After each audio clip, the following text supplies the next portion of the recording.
Another day, another project, Kajenkon. Nandito ako ngayon sa binili kong lupa dito sa Santa Maria.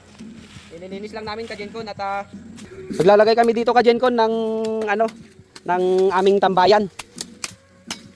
Yan oh. Napakaganda nito, Kajenkon, kapag malinis. So maglalagay kami diyan ng kubo para makapag dito kami mag-ihaw-ihaw kapag linggo. Tambayan, Kajenkon. Tapos tataniman din namin ng gulay ang area na yan, Kajenkon, no. Yan. Napakalaki ito, Kajenkon. Kasing laki ng ulo ng tao na to, Kajenkon, no. Dito, Kajenkon, yung tatayuan namin ng warehouse sa area na yon, Kajenkon, no. Yung may malinis na yon. Abangan nyo, Kajenkon. Yun yung ano namin, dito yung magiging warehouse na ng RBCs. So dito ngayon yung team, Kajenkon.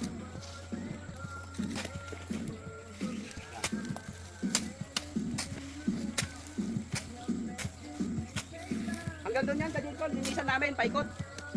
Yan.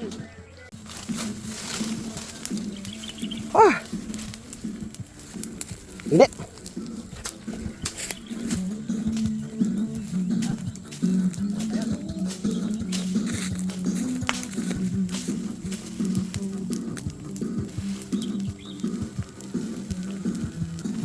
Ang kagandahan nito, Kajenkon, pwede ka dito mag bonfire hanggat gusto mo. Pwedeng umaga, pwede rin sa gabi, Kajenkon. Yan no. Baka may mga gustong magbakasyon sa inyo dyan, Kajenkon. Dito lang, walang entrance. Pwede kayo mag overnight. Ayan, Kajenkon, yung overlooking dito oh. Oh. Diba? Ang kagandahan nito, Kajenkon, ayan oh. May bonfire kami dito. Hindi kami mawawalan ng bonfire dito. Diba? At may pagkukunan kami ng mga ano dito, saging. Nauulam din ba yung gitna ng saging? Oo. Oh, yun. Ayun, pwede rin ulamin pala tong puno ng saging, Kajenkon eh.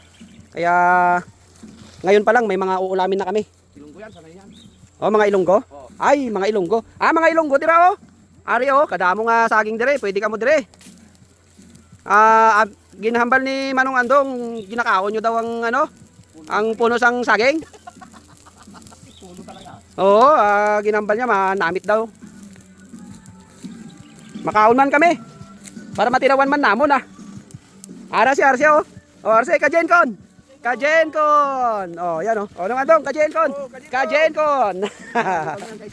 Ayos.